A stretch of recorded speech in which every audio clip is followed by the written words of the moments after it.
Good afternoon. It's not morning anymore, is it?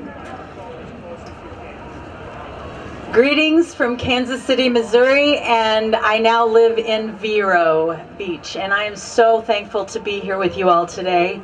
Never in my life did I ever think that my 2 abortions would bring me to a platform like this to speak about the fact that God is real. But today I stand before you, an abortion-wounded woman, but by the grace of God, fully healed, fully whole, and fully free. I stand before the Supreme Court, and it's been a long journey. By the age of 19, I had 2 abortions. The first one was I was 16. I was at Planned Parenthood in Kansas City, Missouri. The second one was by the time I was 18 at the University of Kansas Medical Center, which I just recently figured out that this one could have been harvested because I was completely asleep. I don't know that for a fact, but this is in my journey, and I'm going to go and research that out. In that tiny little room when I was 16 years old, the woman slid a speculum across the desk, something I had never even seen at the age of 16. And she said, "This is how you are going to go through this procedure."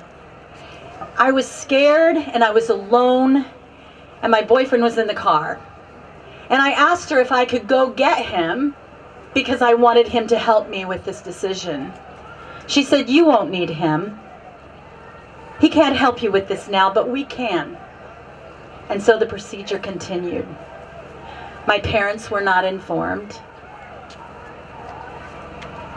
So I want to take you down a path that is a bit different. Not the path of the abortion, although after the abortion, all of us mothers were in a room. We never looked at each other, but we all knew that we had just taken the life of our child. I'll take you down this path, that the aftermath, and something that was not mentioned in that tiny room.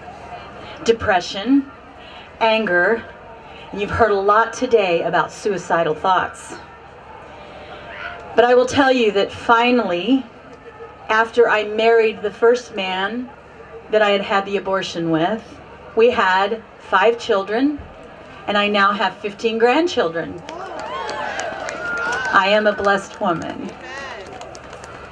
But at the age of 27, I was misdiagnosed with bipolar. Anger.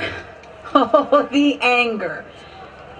It plagued me for 40 years. But do you know that in the Bible, the number 40 means captivity, but it also means deliverance. Anger is a primary symptom of abortion. The truth is that it's unresolved grief. Grief for something that was of a loss. The loss of my 2 own children at my own hands. Having life sucked from a mama's body leaves her empty and grieving. Grief, if not dealt with, becomes anger. And we wonder why we have such an angry nation. 65 million abortions since 1973, and those mothers are still out there. When we don't value life, nothing has value. Liam Elias and Victoria Isabel. You may ask me why. Why would you name someone you never saw? Because they existed. Their line of their generations are lost. But in 2017, I saw them. Millions of women. Millions of women as far as the eye could see. And as I watched, the closer they got, and the more were added to it. They were hidden in plain sight.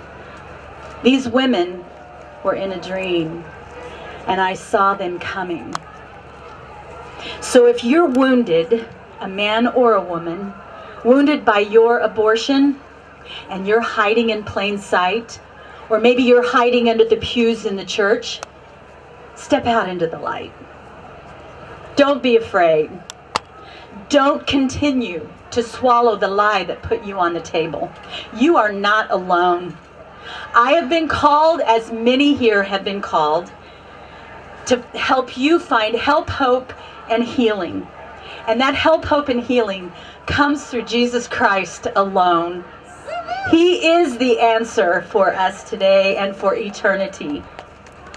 We are leading for an operation at the outcry of these women, to help the wounded, and this is why I am silent no more.